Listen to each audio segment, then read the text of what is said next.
catch more fish. What is up, guys? I'm not sure if there's anyone even in the chat yet, but we are back live. I am back from my little hiatus of doing live streams. For those of you who are just joining in, it doesn't always give me the numbers, so I may wait a few minutes. Anybody who has any questions, this is not going to be a structured video. It's going to be just two dudes talking fishing and you guys interacting with us as much as possible. If you guys don't realize it, my co-host looks a lot different. He's a little older. He's not Canadian. And, completely different person. So I'm gonna let him introduce himself, and then we're just gonna get right into the show. Well, my name is PJ DeLuca. I been a kayak angler for 10, 12 years now. Um, Currently living in Alabama and possibly on the move back up north here within the next couple of weeks. So I'll be able to enjoy those nice lakes up that way again. Now, are you moving like moving, or are you? Yeah, we're moving. Huh? Put my notice in the other day. I am currently unemployed. Okay. Got another job lined up, so I'm gonna take a couple of weeks off here. Probably do some fishing with me and the wife, me and my son, and do some packing and relocating back up north into the Midwest again. Sweet, nice. Yeah, got to get back up into that Buckeye air. I can imagine, dude. See, it's funny is I've been torn. So like, I want to move south because I don't want no off season for the YouTube stuff and fishing and all of that. But at the same time, like, I'm realizing the longer I go, the more I'm realizing there's a lot of disadvantages of being down there too. Because for me, I would have to get a new job. But right, There is a potential that my job may go full remote. But I yeah, like see, that right come on there. up, Come get up on and the get on the smallmouth. smallmouth. Oh, See, you know that's the how other much thing. I'm missing that right now. Yeah, That's the other thing, dude. Is the smallmouth are something that, granted, there's smallmouth in like yeah. not northern smallmouth. There's a different breed between the southern smallmouth and the northern smallmouth. You know, like I caught a pound and a half, 2 pound smallmouth today, and I was like, there's a little one. I'm kind of spoiled up here. You know, I got Champlain. I've got small, 400-acre lakes that have 4 pound smallies in it. That's awesome. Like See, very, very picky on like when I record because I don't want anybody to know where I'm at. That I can catch like 16-inch smallies all day with a wacky rig on one shoreline. It's the same freaking shoreline every time because no one fishes it for bass. wow. So it's like that's where it's like, do I move south or do I just travel more and just Well, see, the thing is, like, whenever we moved down here to Alabama, we've been down here for going on 3, 4 years, and being a big angler, everybody told me, oh, you're gonna love it down there. You're gonna be fishing all the time.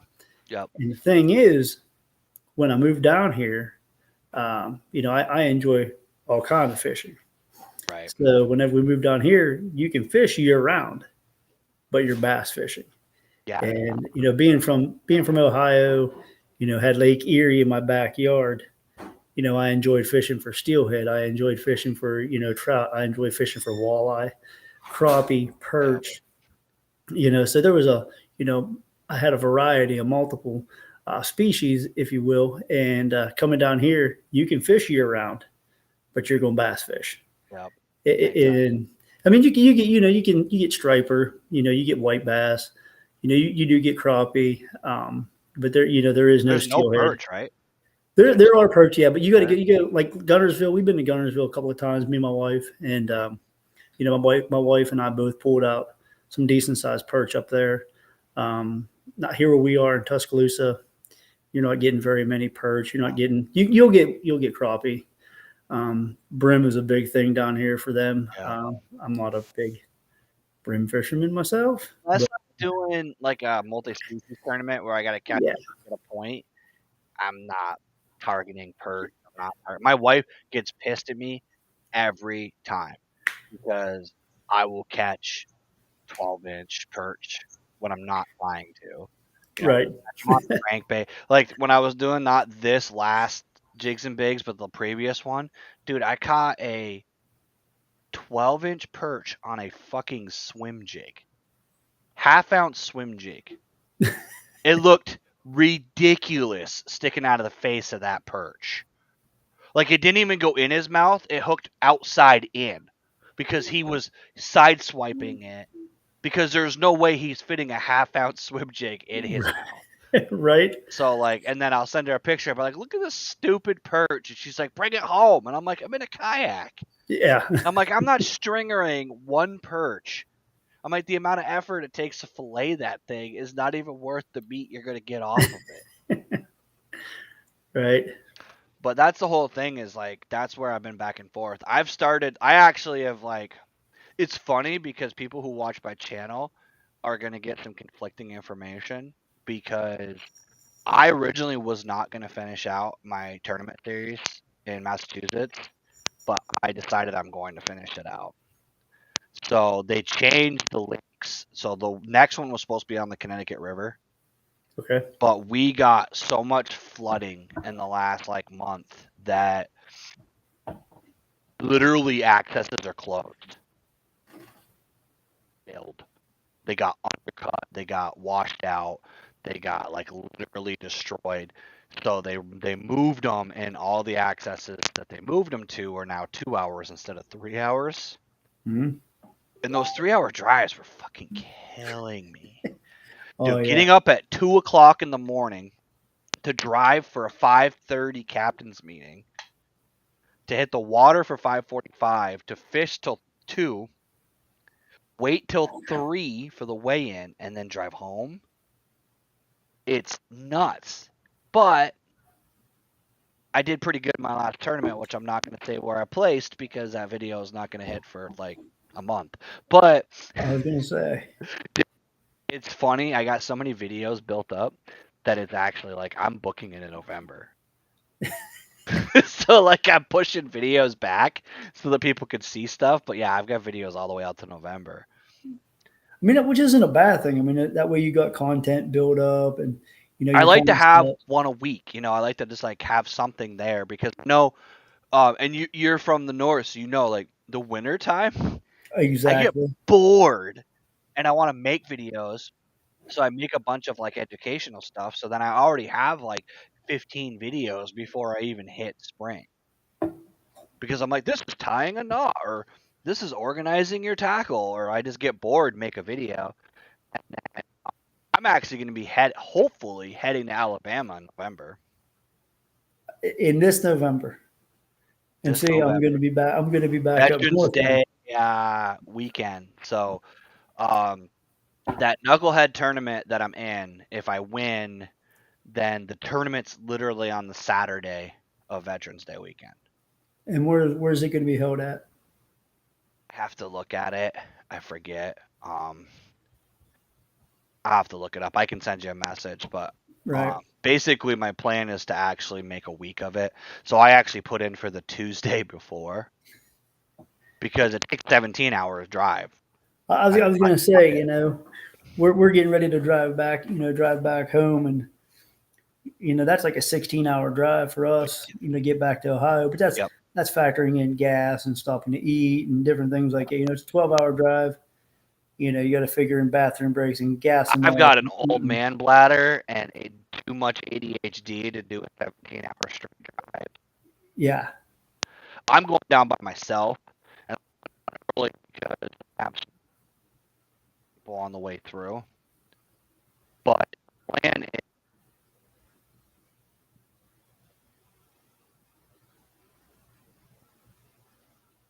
Man, I lost your mic, dude.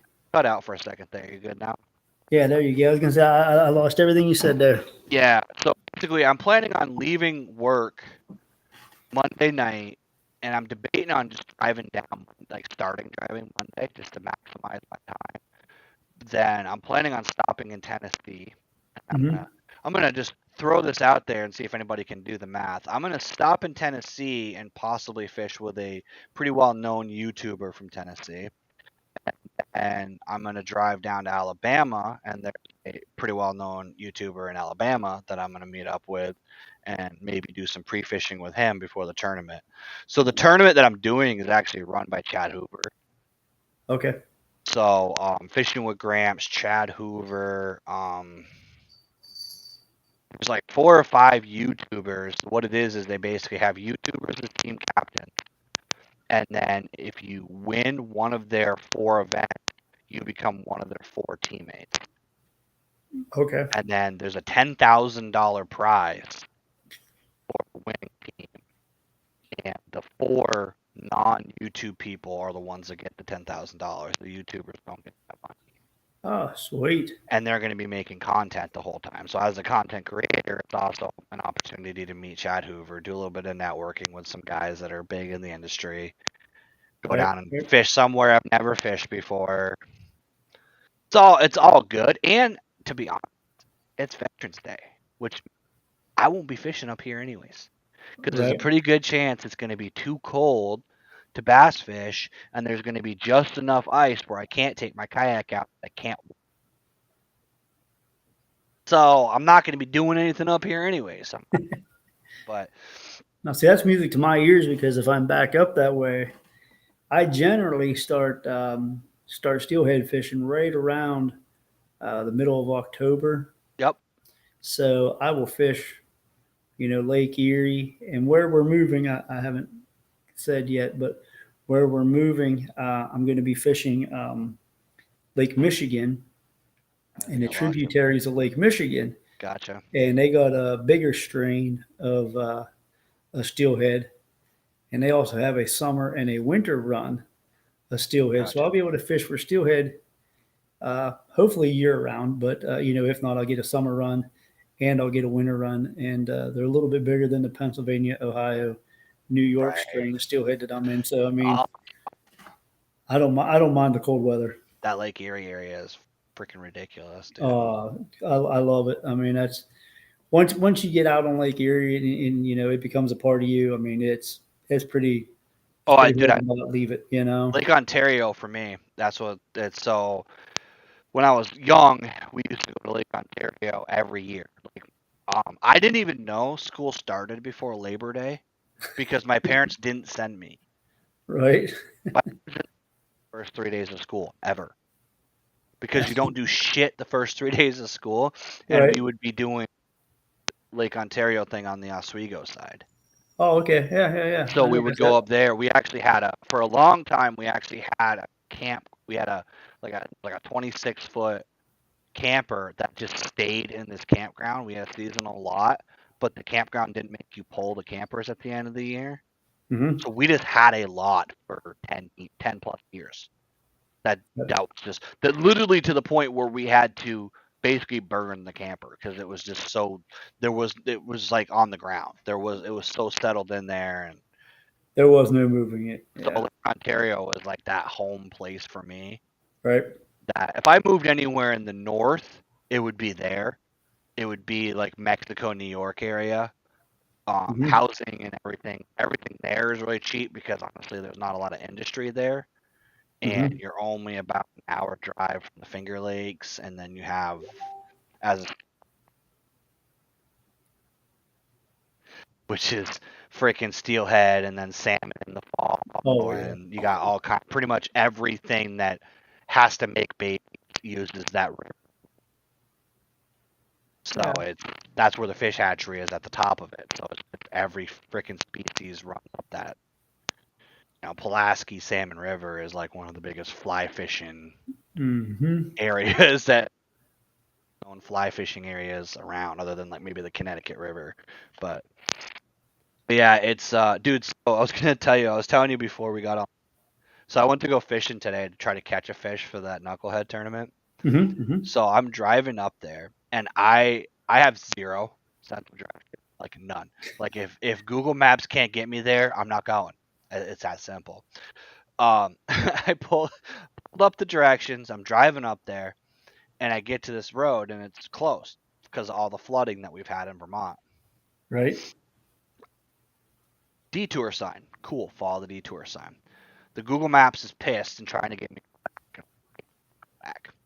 So I like recalculate. I follow it. It tells me to turn down this road. I go down that road. Road's closed. The whole fucking road that I need to be on is closed. We play this game 5 times. And every time I'm yelling at my dashboard going, I can't take that road. Find a different way. I think we've all played that game. Dude, it was so Yeah. frustrating. And rerouted me around it. It's found a closed road. Oh shit. What'd I do? Yeah, no, it's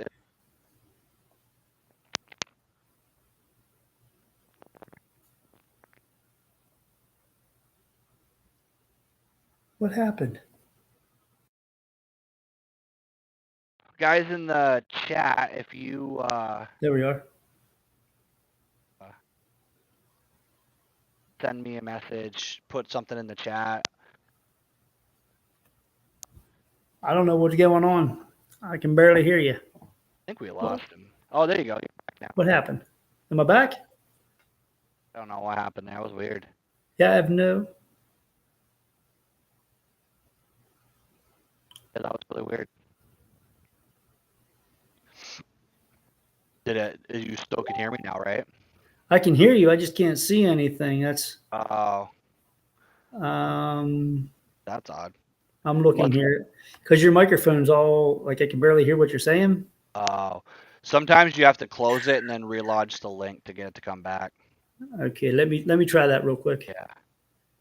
So as I was saying, guys, if you have any questions or What the have heck? any topics that you'd like to have for a future live, I'm going to be doing these every other week. So my plan is to try to do them twice a month until the winter time. Once winter months hit and I can't fish anymore, I'm going to be doing them weekly, mostly just for something to do. And any type of basically any topics, any ideas of things that you guys would like to talk about. If anybody wants to come on and be a guest, I'm more than happy to have people come on and talk and hang out. This is not a structured, as you can tell, type of live stream. This is not an Alex Rudd podcast. This is a bunch of guys just talking fish on the internet because it's fun. And that's really the thought of it. I do want to do a little housekeeping here. I am doing a giveaway for subscribers. So for those who don't know how to do a monetization thing, basically they promote your videos more once you hit a certain what's called. I don't even care about making money. Honestly, you don't make that much money, if anything at all. What I really care about is getting my video in front of more people. And in order to do that, you have to hit 500 subscribers, and then you have to have a certain amount of what they call watch time. So what I'm doing is a giveaway for anyone who subscribes and comments on a video. Giveaway. Once we hit 5, then I'm going to be giving away some baits. I have some A-Bay Lure Lab painted swim baits. I've got, as you can see, lots of plastics and stuff. So depending on how many people enter, I may do more than one giveaway. There's definitely going to be at least two because I do have two different types of baits that I can give away. So if you guys haven't already and you're subscribed, you're watching this, hit that subscribe button.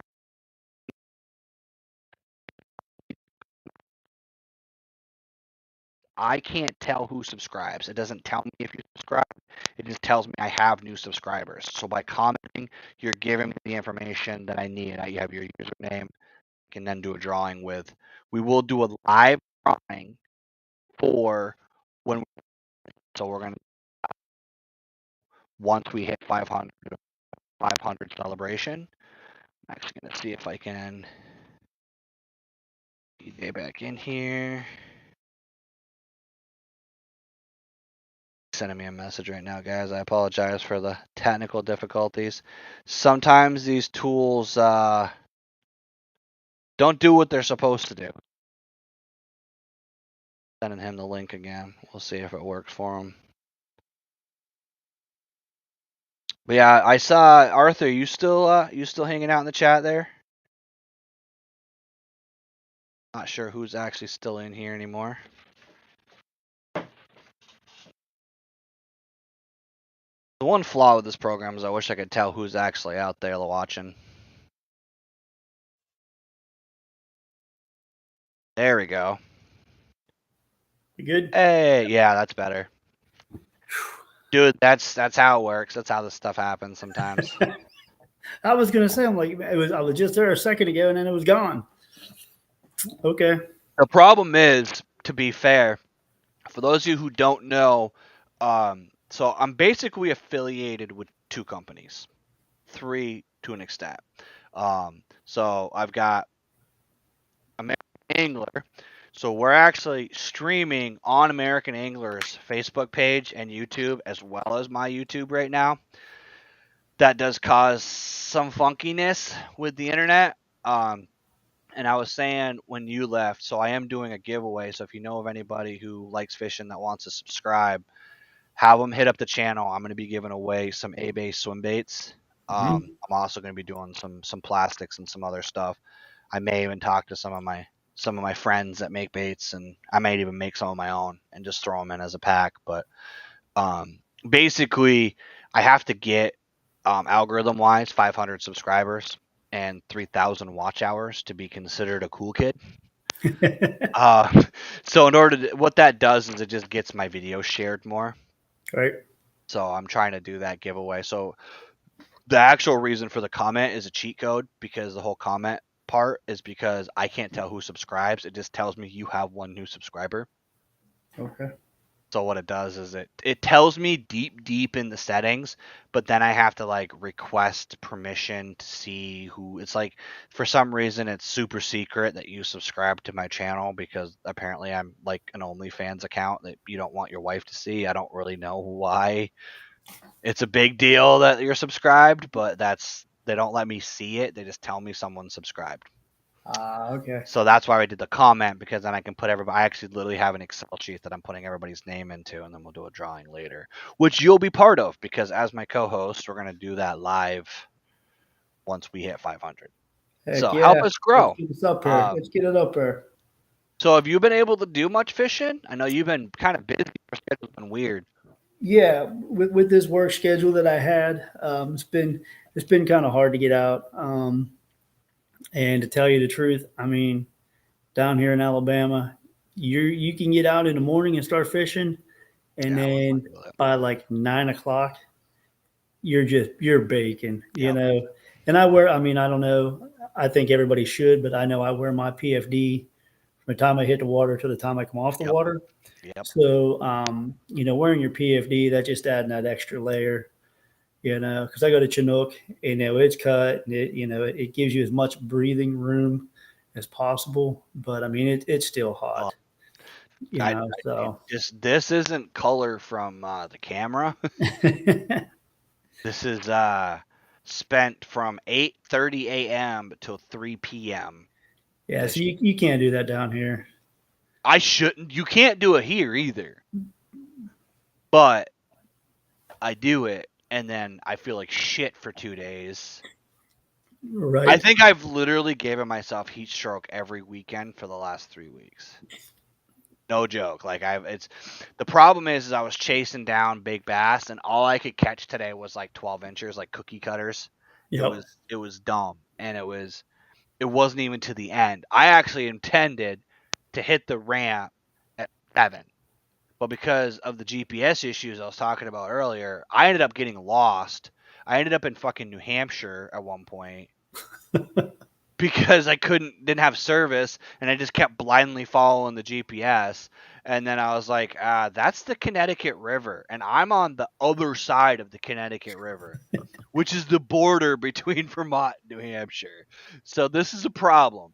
So then I ended up just pulling up another lake that I fish, which is in the same area, and ended up getting over there. But I ended up having almost 3-hour commute to the lake because I got lost because I'm stupid and I don't have any sense of direction, and half of the roads are just gone around here. Yeah, So, that's crazy.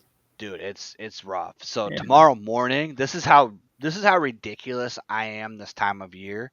Tomorrow morning, I'm getting up at 4 and I'm gonna fish till probably 10, and then I'm taking the wife out in the boat from 3 to dark. Cause I I wish you tried, the best for that. dude, I hate, so 11 to 3 is a dead time for me. There's only one lake that I can fish that I know of. It's really weird because that same lake, you don't catch a goddamn thing until 3. Wow. It's a weird lake because it's got smallmouth, largemouth, and pickerel. And but you 4 o'clock, they're on and they start hitting. Before that, you may get a rogue bass here or there, but that's it. It's the Wow. weirdest lake ever. But other than that, I hate the heat. I'm the same way you are, which is another reason why I'm like, do I really want to go south? Um, but the problem is that what I found this year with all the like, so we went from 81-degree water, and in a week and a half, we're back to 72 Wow. That's huge. That's a because we've huge gotten jump. like 15 or 20 inches of rain in a week and a half. Yeah. Wow. So it's like all the lake. The problem is all a lot of our lakes are like brook and stream fed, Hmm. so all that water is just, and it's all dirty now. Like they're just starting to clean up. Like the ones that are spring fed are all right, but the ones that were like fed by a stream or brook had so much runoff and so much sediment and all this. Like there was literally a lake just about 20 minutes from my house that I was trying to record some like underwater footage, and you can't see anything. It's just Nothing. dirt in the water. It's just Yeah. full of dirt. I guess Lake Champlain is black right now Wow. because everything around here. For those of you who are not familiar with like Champlain, all roads lead to Champlain. Pretty much every stream, river, brook, at some point dumps into one of 3 lakes or Champlain. And Champlain receives whenever there's heavy flooding, That's it where goes. everything funnels into.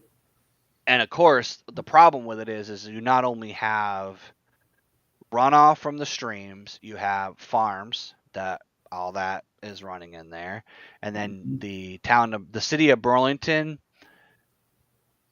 I'm gonna probably make a lot of enemies by saying this, but the city of Burlington has an accidental sewage leak every month, uh, and when it floods, it all ends up in the lake. and it all goes to Champlain too. And it Wow. all dumps into Champlain. Dude, there was fucking dumpsters, trash dumpsters, and coffins floating in Champlain after that flood. Wow. They were finding coffins. Dude, there was the Winooski River. I'll see if I can find the video. I'll send it to you. There Yeah. was a dock with 3 boats still hooked to the fucking dock going down the river. That's crazy. Credit to the dude that tied the boats up. Yeah, right. He knew what he was But the doing. boat, the dock, it was one of those L-shaped docks with 3 slips. Yep. All 3 boats and the dock and everything but the shore platform were going down the river. So I'm kind of used to that being from back home. Right. Whenever I grow up, I grew up literally right on the Allegheny River, which runs into the Ohio River, Yeah. and every year, you get around Memorial Day. It's the first weekend. It kicks off Yeah. summer, so they say. So everybody puts their boat and their dock in around Memorial Day, and it never fails. There's always like a big summer storm, flash flood shortly thereafter Memorial Day, Yep. and somebody's dock breaks away, and somebody's boat, and everybody goes down to the river, and you're trying to figure out whose boat's How, going over the dam yeah, how, because yeah, how are you gonna get that? Yeah, somebody's boat is doing it. It just happens. that's So funny. I'm used Yeah, I'm used to seeing stuff like that, which is crazy. dude, there was literally people like they were sending in like heavy water rescue, like they were having to go in with like the rubber ducky boat. You know, the Coast Guard was having to go in with their boats and pull people off their roofs, and Yeah, it see, was nuts. because of that, the town that I live in back there, the one volunteer fire department, they actually started a river rescue Yep, because it floods every year, and there was really no way to help anybody. yep. So they developed a river rescue, and they have their own team and their own divers, and it's Yep. been really successful over the past 10-20 years now. They've started it. See, what's crazy up here is there is no full time fire department.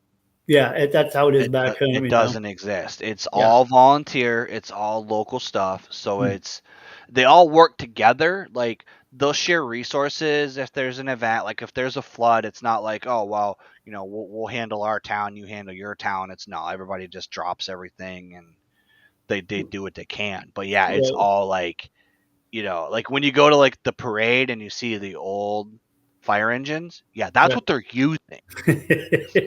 That's not something that was in a showroom that they're taking out for just the parade. No, they're using those. Right. The old tankers and stuff. Some towns, that's all they have. Yep. The only full time fire department in Vermont is in Burlington and Rutland, and that's it. In those two cities, and there is so like they'll call in people, and we have New York right across the border. So a lot of times the New York guys will come, and a lot of times if there's a water rescue, it's usually involving Champlain. Hmm. So we share that with New York. So a lot of times it ends up being like that. But weirdly enough, we ended up having to use water rescue more in the wintertime this year than we did so far this summer. Well, I can believe that. I mean, Dude, it was so some stupid. some of the some of the anglers, they kill me. They don't want to go out on the water in a boat, but man, you get 2 inches of ice. Next thing you know, they got balls of steel, and they want to go out fishing. And I was thinking to myself, where were you in June and July? Yeah, Where dude, were you at? It was too hot for them. there was sections of Champlain that never froze this year.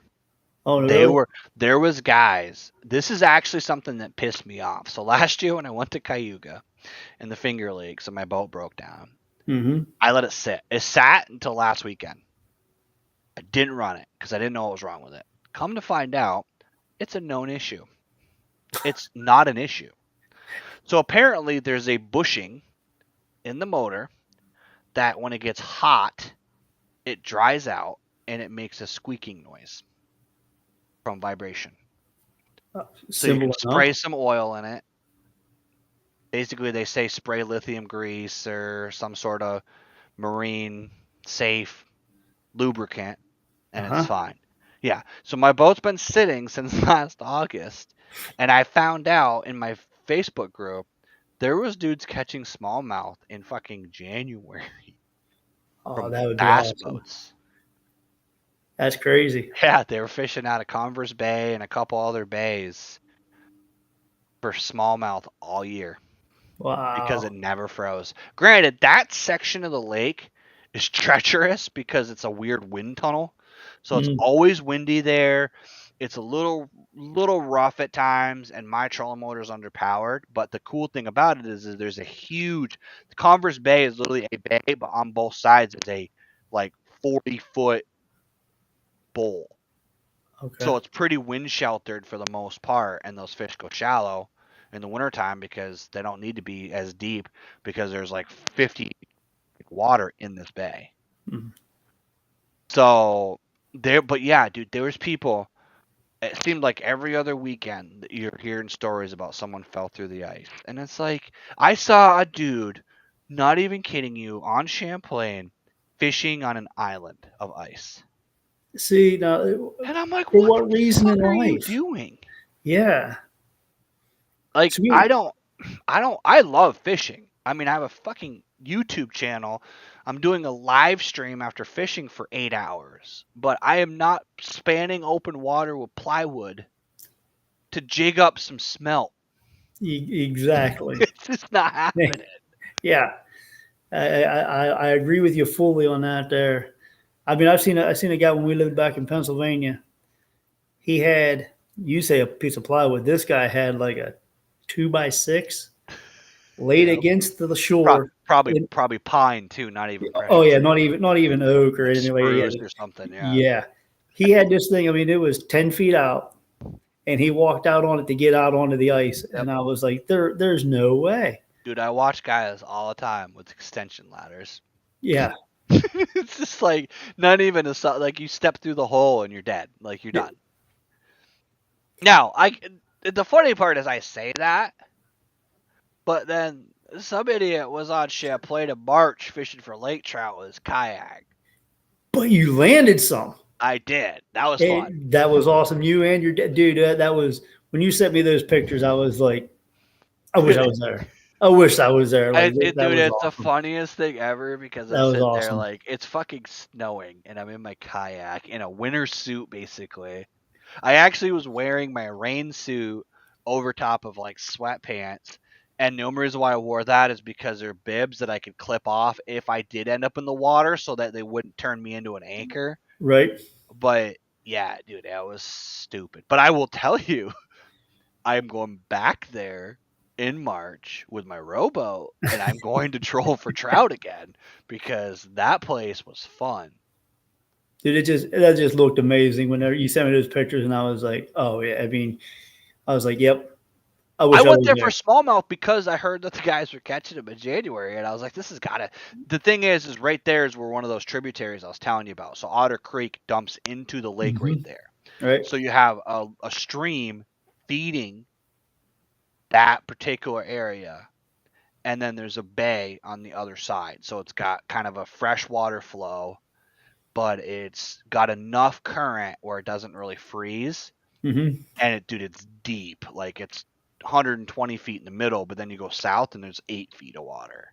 Wow. So it's perfect, like bass area. Like it's got grass flats. It's one of the areas that you fish for bass heavily in the summertime. So I was like, you know what? I'm gonna check this out. I was going for smallmouth, and my dad goes, "Hey, look what I caught," and I'm like, "How the fuck did you catch a lake trout from a kayak?"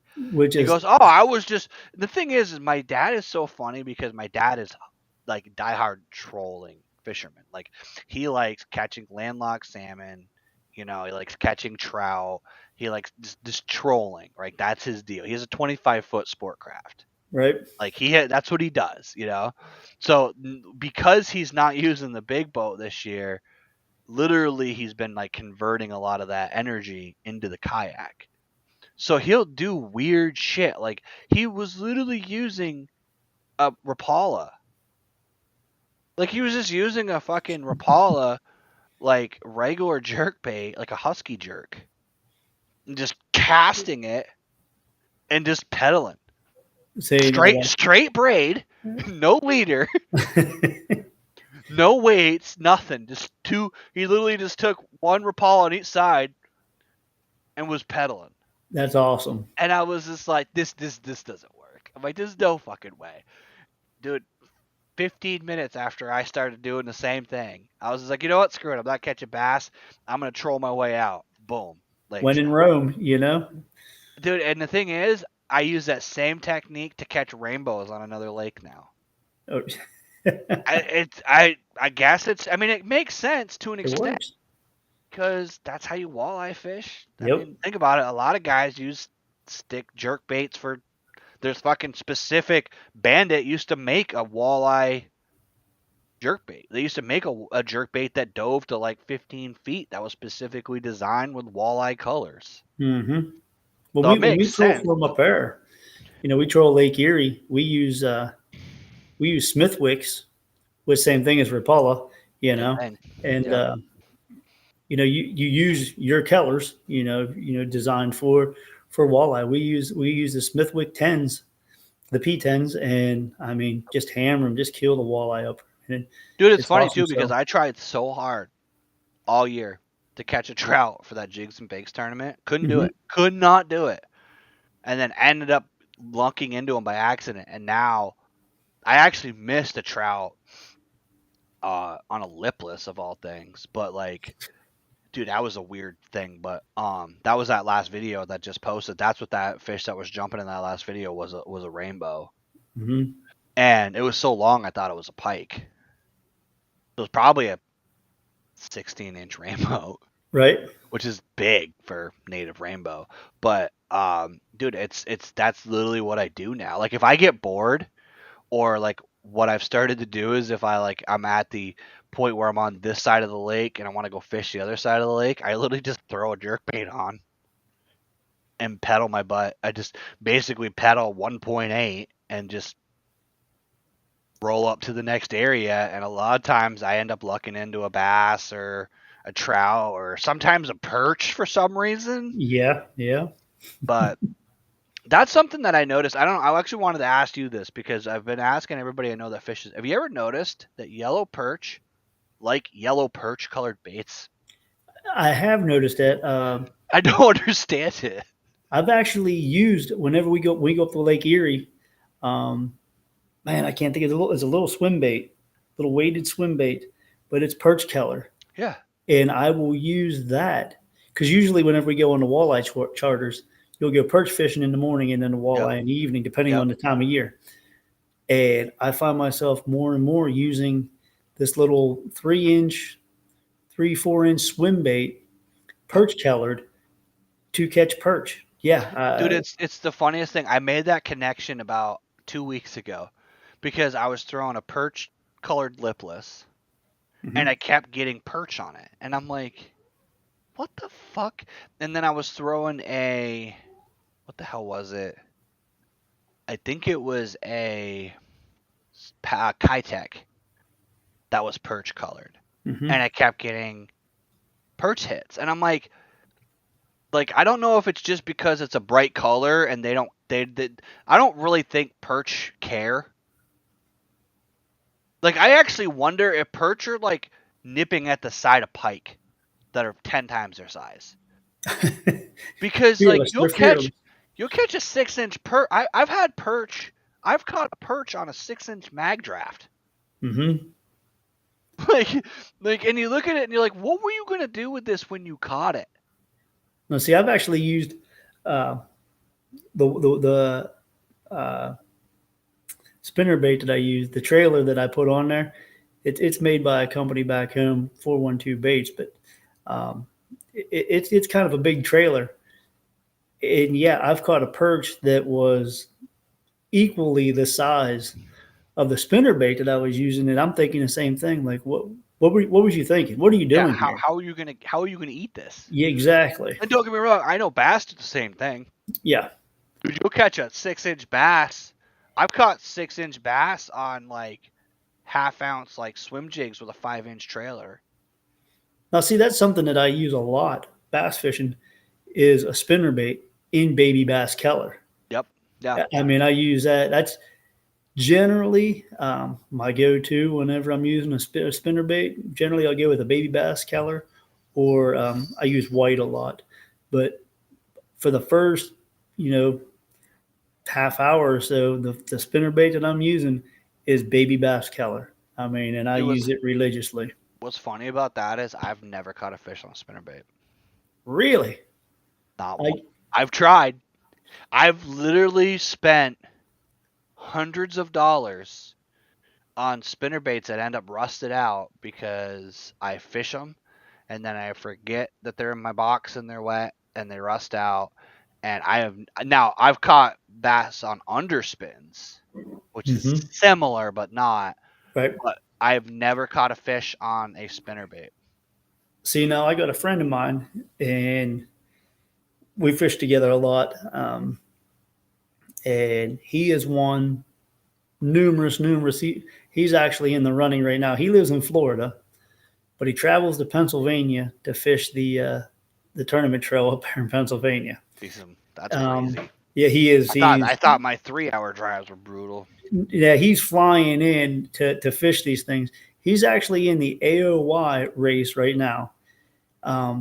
He's sitting in seventh, but if he ends up winning the next tournament, which is on like one of his favorite fisheries, he could end up winning their AOY and nobody can touch him.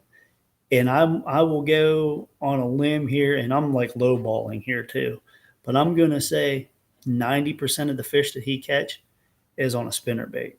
See, I want to use it. I want to like it, and I've tried it, Mm-hmm. and and the thing is I catch fish on chatterbait all the time, Mm-hmm. and I'm fishing the spinnerbait the same area that I fished, so I know the fish are there. Right. I know they're liking that.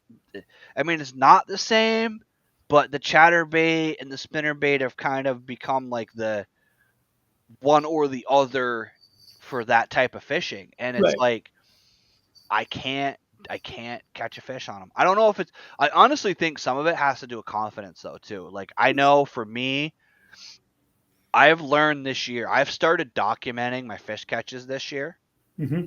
and I've already like I try not to like look at it and read too much into it, but at the same time like I've been like actually thinking about, when I go to a lake now because I'm trying to maximize my time and because I have all the stuff with the YouTube and all the cameras and shit that I have to set up when I get to the water, I'll tie all my baits like Wednesday.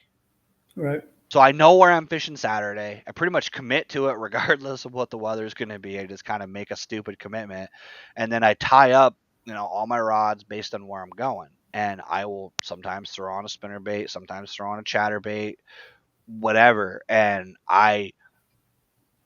I'll fish it, but then I think what happens is I'll go 2, 3 hours and I'm like, nah, cut it off, throw on a swim jig or a chatterbait, and all of a sudden I start catching fish, and then it just stays in my box for the rest of the week or Right. month because I'm like, I can't. I think I need to lock it in my hand and just Mm-hmm. really fish it. Because I've also noticed that, and I don't know, I was actually gonna do this as a topic for a future live stream, but have you ever noticed that like color, like so last year for me, all the fish I caught were on a green pumpkin Kitech for a paddle tail.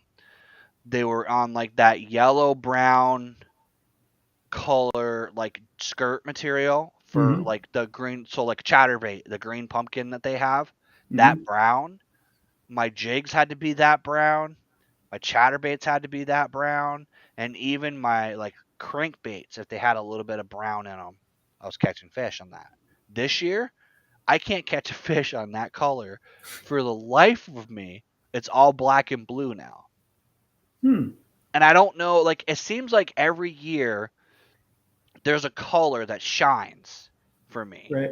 And it just seems like no matter how much I try to force another color into it, it just doesn't work. And I don't know if it's just because it gets to a point where I'm like, screw it.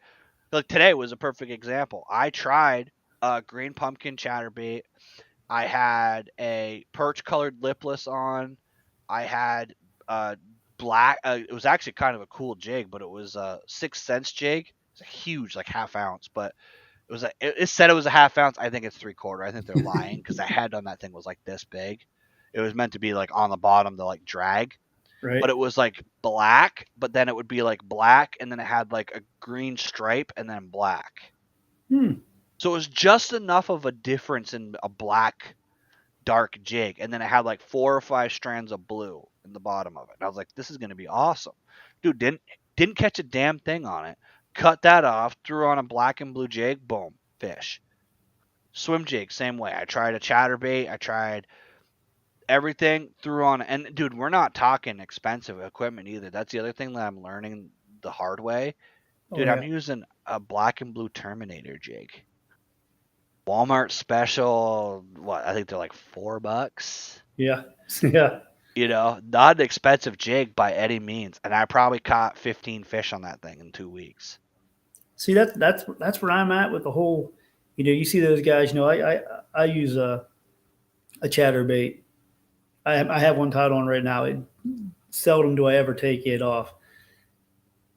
And I'll spend, chatterbaits, down here is like 6.99, seven ninety Yeah, nine, which I'll buy that all day long. And I generally, when I buy one, I buy three, just so I have yep, a backup. My backup has a always. backup. If you buy a bait, you need to buy two, Yeah, I always, at least I minimum. always buy three. You'll get it.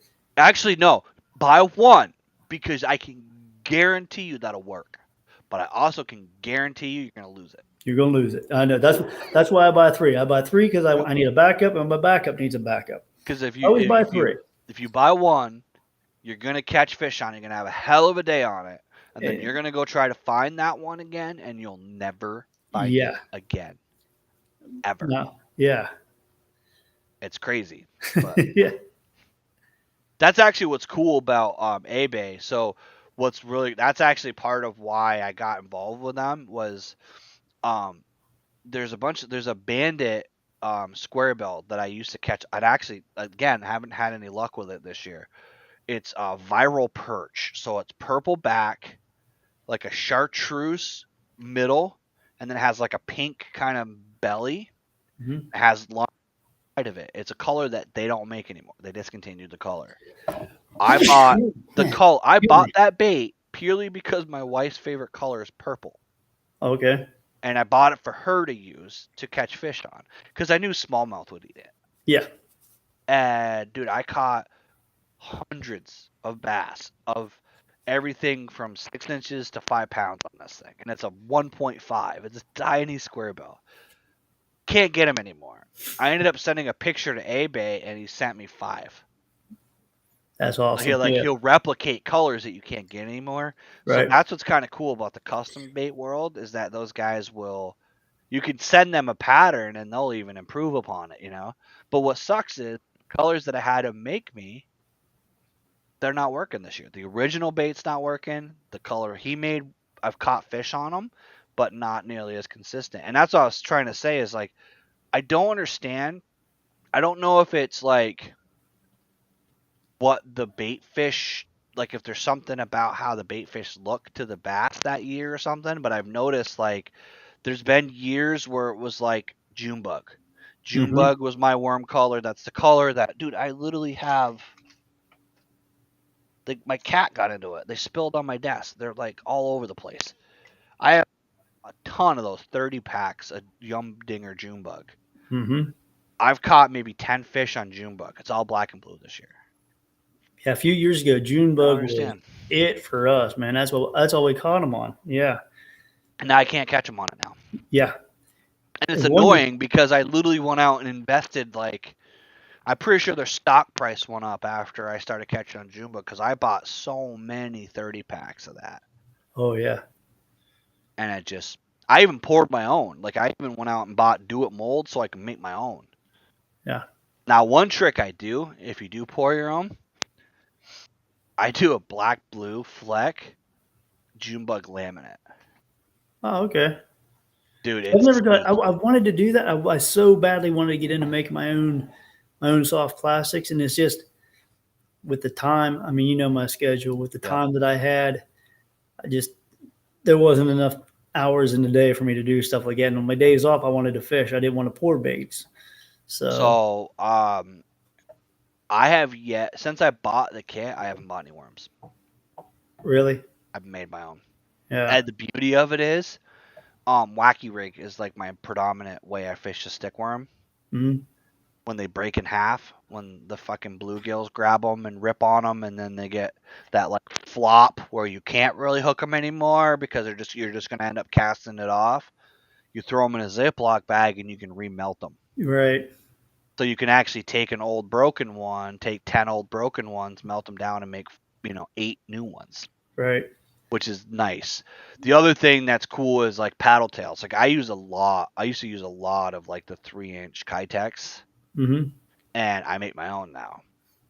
Yeah. And that right there, they have what they call a slick shiner, which is the easy shiner shape. Mm-hmm. And you can make your own. You can make them softer or harder. You can add salt or not add salt. So it kind of gives you a little customization. Right. Um, it's really not a bad way to go because of the fact that you can literally make like I got into it because I couldn't find the freaking green pumpkin Kitex that I was telling you about that I was catching on last year. They were sold out everywhere. No one had them. Right. Every tackle store I went to, they're like, "Yeah, we can't get them." And I'm like, "Okay." So then I ended up going on Do It site, ordering the colors to make my own, and then I just started pouring my own green pumpkin swim baits, and then I started catching fish on those, and then I stopped buying Kitex. Because the one thing I will say, Kitex are amazing unless you fish where there's bluegill. Yeah. Right. Yeah. Because you end up with the only good thing about it, eat the boot off the boot tail. You can now use it as kind of the same shape as a drop shot bait, which is what I've started to cheat and do. Mm-hmm. Or if you use like the 4-inch Kitex, you can use them as a chatterbait trailer because then they basically become a fluke Right. because how soft they are. But unfortunately, you lose more paddle tails to perch and bluegill than you'll ever catch bass on a Kitex Oh yeah. because they'll bite and it just comes off. Like it's made of jello. Like as soon as they bite that thing, it's just gone. Yeah. See, that's what I was. The price of everything. Nuts. I can't justify it. That's what I was So saying about the chatterbaits. I can't justify spending the $18 to $21 depending on where you go or jackhammer, for a yeah, jackhammer.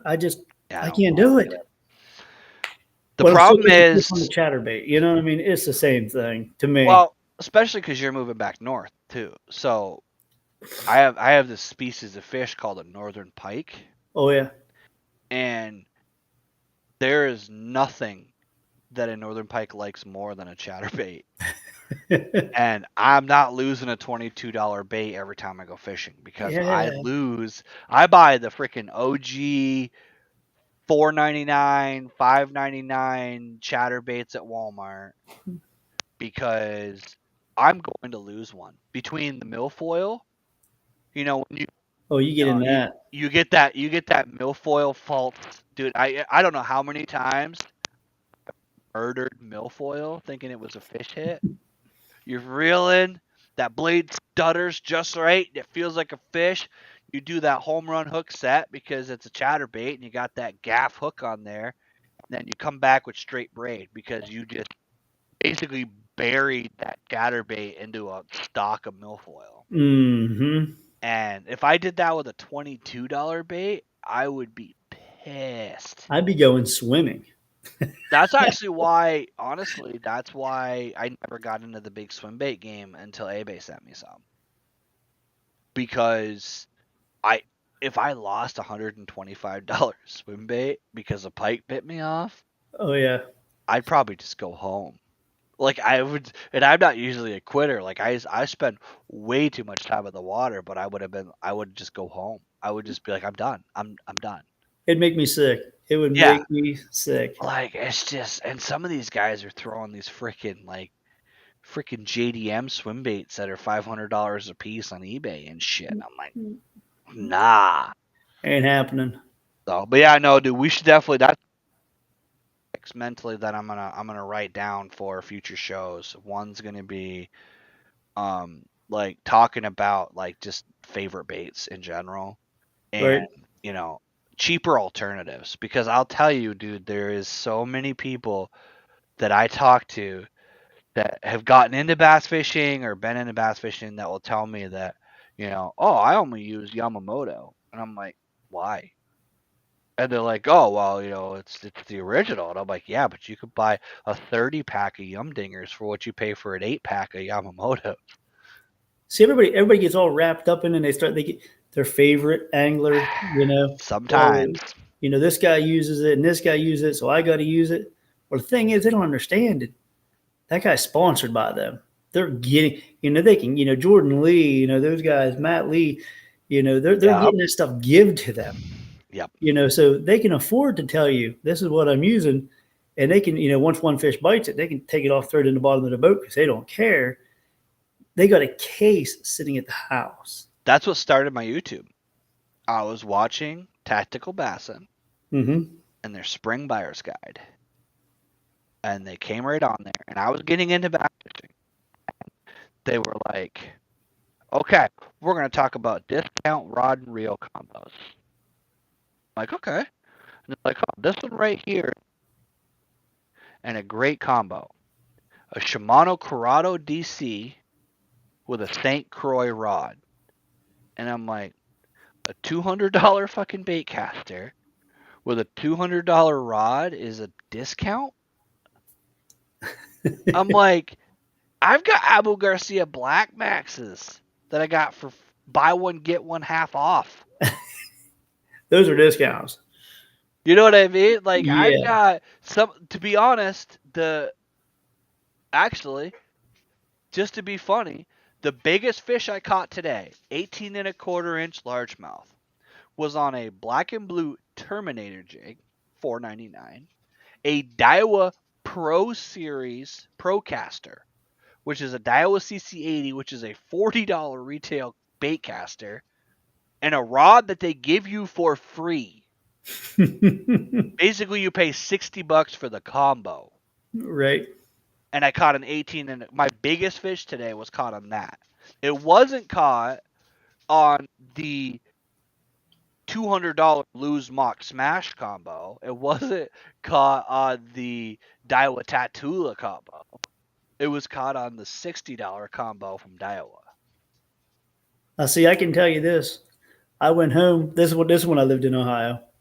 I went back home to Pennsylvania for a football game, for a high school football game, and I took like Friday off, because it was big game. So I had to wait for all my Yeah. buddies to get off work. So I'm like, I'm going to go to Walmart. I'm going to buy a fishing rod, and I'm going to do some fishing. Well, lo and behold, the Walmart that I went to was literally sold out of every fishing rod that was there. They had Yeah. nothing. It was just this is back before COVID. This was, Oh, dude, you know, COVID was nuts. this is like 10 years ago before that even hit. You know what I mean? They had Yep.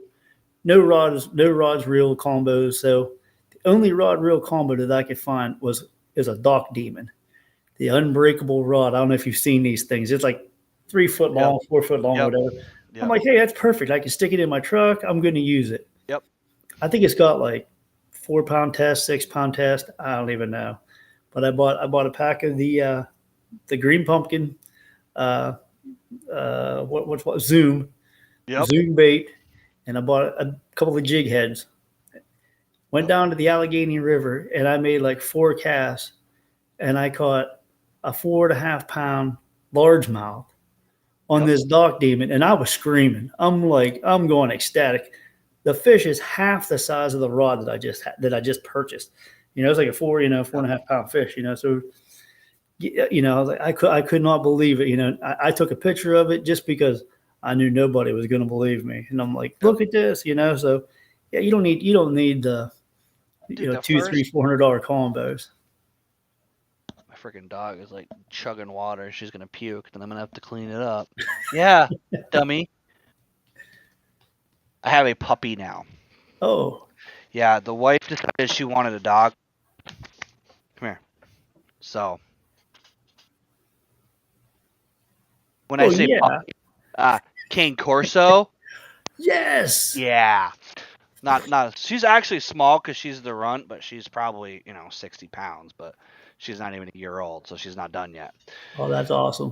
But no, dude, my first 5 pounder I caught was on a Yumdinger on a Hank Parker Lose combo, Uh huh.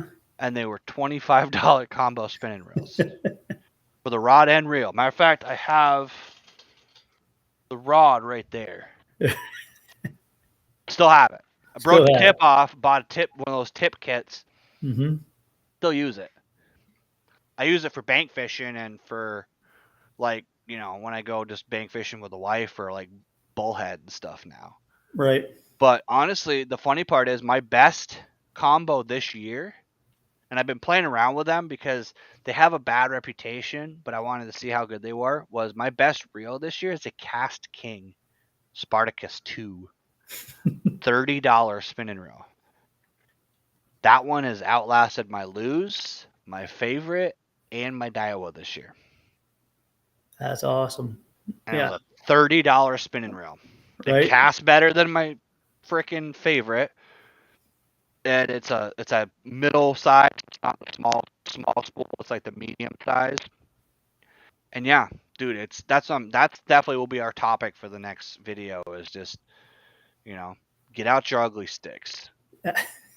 Hey, that's what I bought to go surf fishing down at Gulf Shores here. The ugly stick. It's tried and true. I'm thinking about for those bigger swim baits, I'm thinking about buying a muskie, one of the ugly stick muskie rods, Mm-hmm. Yeah. because they go up to like a 3-ounce Yeah. bait, and it's not like you need sensitivity when you're throwing a 6-inch glide bait. Right. That's you're not looking for sensitivity. You're looking for something that when that pike, that 40-inch pike smokes that glide bait, you need something that's not going to snap in half from the Yeah. car collision that just Yeah. You impacted need it. you need a good strong backbone there. So Yeah. yeah, I know you got to pack up. Yep. So we're gonna get you out of here. But just so you guys know, like I said earlier, we're gonna be doing this every other week as planned. That being said, my boy here is moving, so he's probably gonna have some schedule conflicts. So we're gonna try to do this every other week. And I'm looking for topics. So hit us up with topics. Put them in the comments of any of my videos. Hit me up with messages. Every single social media platform that you possibly could think of, I have a Binya Outdoors account on. I don't always check them, but I have one there. So hit me up on there, and we're gonna start doing this more often. So we'll be bringing guests on. I have some bait makers and some other companies that want to come visit us. So welcome back, guys. We are doing lives from here on out.